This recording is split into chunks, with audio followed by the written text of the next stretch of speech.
Oi gente, eu sou a Ione do blog Minha Vida Literária e esse vídeo é mais um das leituras do mês. Hoje eu vou contar pra vocês quais foram as minhas leituras durante o mês de abril. O primeiro livro que eu li nesse mês foi Uma Carta de Amor, do Nicholas Sparks. Ele conta a história da Teresa Osborne, uma jornalista que se divorciou do marido há 3 anos e desde então perdeu a crença no amor. Um dia, enquanto ela está caminhando pela praia durante as férias dela, ela se depara com uma garrafa trazida pelo mar. E essa garrafa tem uma carta de um desconhecido chamado Garrett para uma mulher chamada Catherine. Ela se sente comovida pela carta e acaba compartilhando essa carta em sua coluna. Depois disso, ela acaba recebendo outras 2 cartas com esse mesmo remetente, esse mesmo destinatário, de maneiras inesperadas, o que faz com que ela decida procurar pelo Garrett. Esse livro foi um dos livros que eu mais gostei do Nicholas Sparks e também eu acho que foi um dos mais diferentes dele que eu li. Diferentes não pela mensagem ou pelo estilo da história, mas talvez pela maneira de como eu me envolvi com a leitura. Normalmente os livros do Nicholas Sparks eu acabo fazendo uma leitura mais tranquila, não é uma história que normalmente me deixa ávida, que me faz querer virar as páginas e saber o que vai acontecer logo em seguida. É algo que eu acabo degustando, que é realmente algo mais tranquilo. E já Uma Carta de Amor não foi assim, ele tomou um ritmo bem mais acelerado do que os livros dele costumam tomar, logo de início, e foi uma leitura que eu mal consegui parar de fazer. E, sem dúvida alguma, eu achei a história extremamente emocionante. Eu já sabia do final da história, porque uma vez eu acabei lendo um spoiler e eu nunca esqueci o que eu li.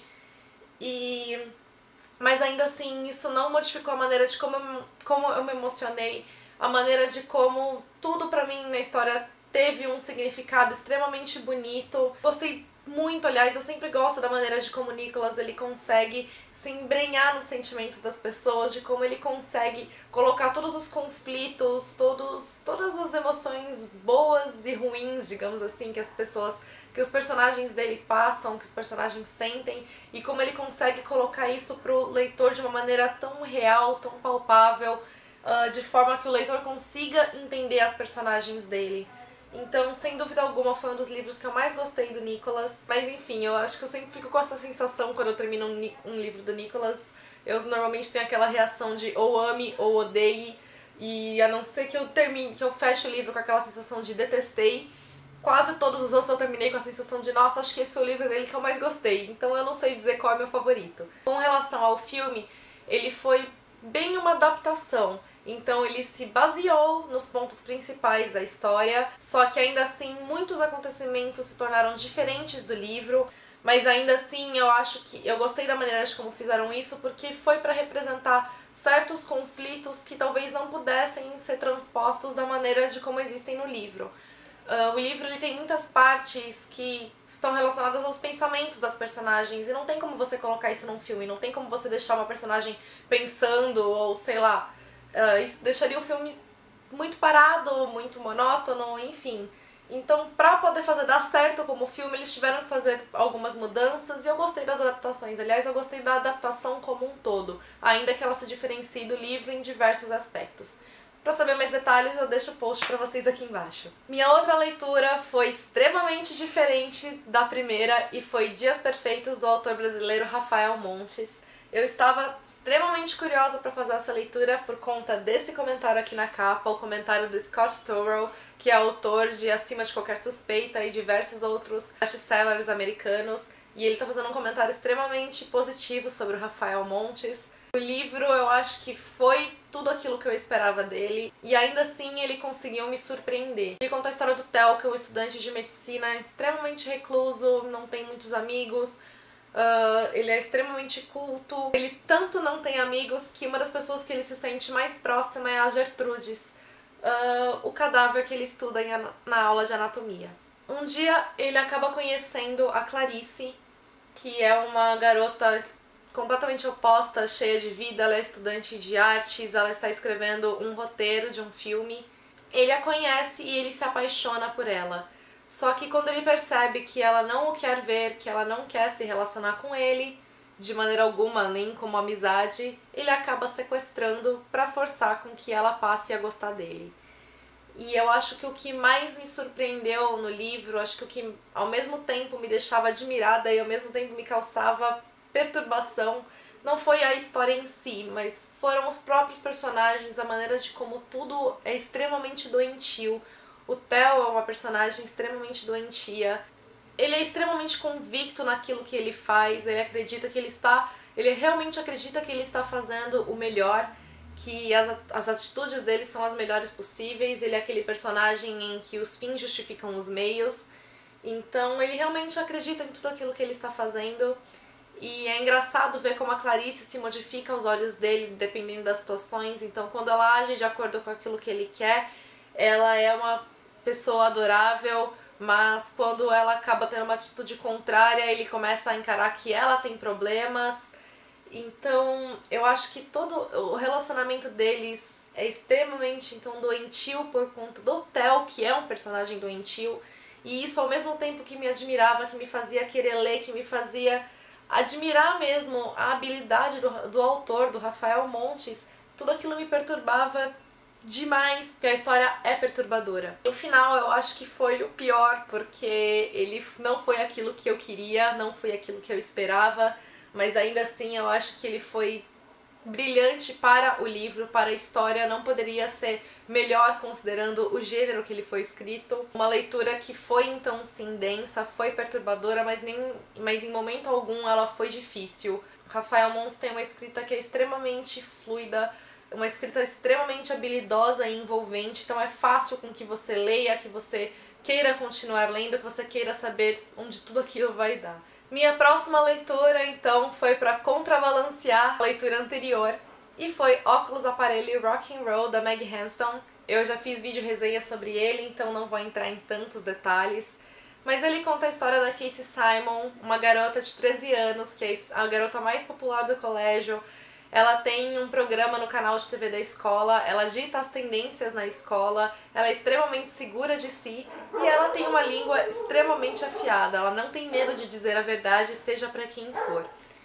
Inclusive, então, ela é até vista como um pouco malvada por conta de toda essa bruta sinceridade dela, ainda que ela não tenha noção que ela acaba sendo malvada às vezes. Até que um dia, então, ela acaba tendo uma infecção ocular por causa das lentes de contato e precisa usar óculos, aqueles de aro de tartaruga enormes, e logo em seguida ela faz uma visita ao dentista e descobre que ela precisa colocar aparelho. E pra ficar ainda pior, o aparelho faz com que ela fique com a língua presa. Então, de óculos, aparelho e língua presa, ela vê toda a popularidade dela cair por terra, perde o posto então de mais popular para ser uma das garotas isoladas da escola. Eu achei o livro extremamente divertido, foi uma leitura que eu acho que caiu como uma luva considerando o livro que eu li anteriormente. Então ele é leve, é divertido, é um livro gostoso de se ler e eu gostei demais de como a autora conseguiu colocar todos esses problemas da Casey, de como ela conseguiu mostrar que tudo é tão intensificado nessa idade. E a autora conseguiu colocar isso, então toda essa angústia da personagem, ao mesmo tempo em que ela fez isso de uma maneira divertida. A escrita dela é muito fluida, é muito gostosa, como eu já disse. Eu gostei também da maneira de que as falas da Casey de língua presa foram escritas dessa maneira, então ficou muito mais fácil imaginá-la falando assim. Eu gostei de como a autora desenvolveu o amadurecimento da personagem, então como ela vai percebendo certas coisas sobre ela mesma ao longo da história. Ele é o primeiro livro de uma série, e ele também deu origem a uma série de TV, a How to Rock, que passa no canal Nickelodeon. Ele estreou esse ano no Brasil, em janeiro, no canal da Nickelodeon brasileira. E pelo que eu já li da sinopse, dos nomes das personagens, deu pra ver que também eles modificaram bastante coisa pra construir a série. Então ela é baseada no livro, não me parece ser extremamente fiel ao que acontece aqui. Não, o segundo livro não tem previsão de lançamento no Brasil. Ainda assim, eu gostaria que ele fosse lançado, porque o final desse aqui me deixa completamente satisfeita, porque eu acho que o que eu espero que aconteça não está aqui, sim está no outro. Por fim, o último livro que eu li em abril, na verdade eu não terminei de ler em abril, eu terminei de ler em maio, com todas as mudanças que eu fiz no blog, eu acabei demorando para fazer a leitura, mas apesar de eu ter terminado em maio, eu li metade dele em abril e eu quis incluir nesse vídeo porque eu não ia aguentar esperar um mês para falar dele para vocês. Eu quis falar dele agora, porque até o momento foi a minha melhor leitura do ano, algo que eu não esperava nem um pouco. e foi Jeremy Fink e o Sentido da Vida. Ele conta a história do Jeremy, um garoto que está prestes a fazer 13 anos, quando ele recebe um pacote misterioso. Esse pacote é uma caixa que está trancada e promete ter dentro dela o sentido da vida. E essa caixa ele só pode abrir no dia que ele completar 13 anos. A pessoa que enviou essa caixa para ele foi o pai dele, só que o pai dele faleceu há 5 anos em um acidente.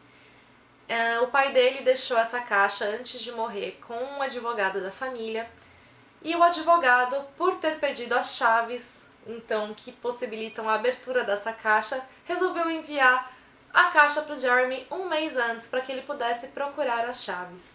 Então ele tem um mês para sair em busca dessas chaves junto com a melhor amiga dele, a Lizzie, e tentar então descobrir qual é o sentido da vida. O livro inicialmente ele chamou sim a minha atenção pela sinopse, mas eu não esperava muita coisa dele. Eu achei que seria uma leitura divertida, uma leitura curiosa, e enquanto eu fui lendo, eu fui descobrindo que ela era muito mais do que isso. Aliás, a partir da segunda metade do livro é que ele realmente me ganhou. Inicialmente ele me conquistou pelas personagens. Eu acho que a autora foi extremamente feliz em criar tanto Jeremy quanto a Lizzie. Os dois são bastante peculiares, os dois são colecionadores, então ele coleciona doces anômalos. Então, por exemplo, ele tem um M&M que é do tamanho de um dedão.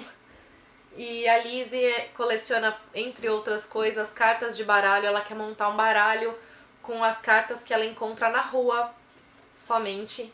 São vários detalhes que fizeram com que elas se tornassem especiais. O Jeremy tem pensamentos que são ótimos, então às vezes ele faz um pensamento bastante profundo, logo em seguida ele faz um pensamento que me fazia dar risada, que me fazia lembrar a idade que ele tem.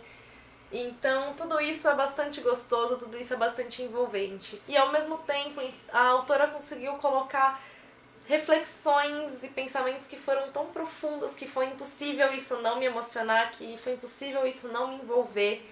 E o Jeremy e a Lizzie acabam conhecendo diversas personagens que vão passando diversos ensinamentos para eles. E enquanto eles estão em busca de abrir uma caixa que promete conter o sentido da vida dentro dela, na verdade eles vão percebendo que eles estão aprendendo sobre o sentido da vida enquanto eles fazem essa busca. E o final da história pra mim foi perfeito. A autora fechou com chave de ouro e eu chorei que nem um bebê nas últimas páginas, porque foi realmente muito bonito, muito emocionante, muito tocante. Enfim, é um livro que eu não esperava absolutamente nada dele e foi maravilhoso. Então, pra quem gosta de leituras assim, que são leves ao mesmo tempo que são profundas, que são gostosas de ler, mas vão te passar muita coisa positiva, de uma maneira divertida, agradável e emocionante, Jeremy Fink, O Sentido da Vida, é a escolha perfeita. Não deixem de ler, se puderem, deem uma chance ao livro. Realmente vale muito a pena. Joguei no Google o nome do livro esses dias, até mesmo para fazer a resenha, para poder buscar a capa dele, e eu acabei descobrindo que tem uma adaptação. Se eu não me engano, eu vi que tem no YouTube, eu ainda não assisti, mas eu fiquei bastante curiosa pra ver. Parece um filme voltado bem pro público infantil, infanto-juvenil, mas ainda assim eu fiquei extremamente curiosa, então eu vou ver se eu consigo assistir, se eu conseguir eu faço o post dele pra vocês. Foram essas então as minhas leituras, espero que tenham gostado. Pra quem quiser, tem resenhas de todos eles no blog, eu vou deixar os links aqui embaixo. Beijos pra todos e até o próximo vídeo. Para da Teresa Osborne, uma colunista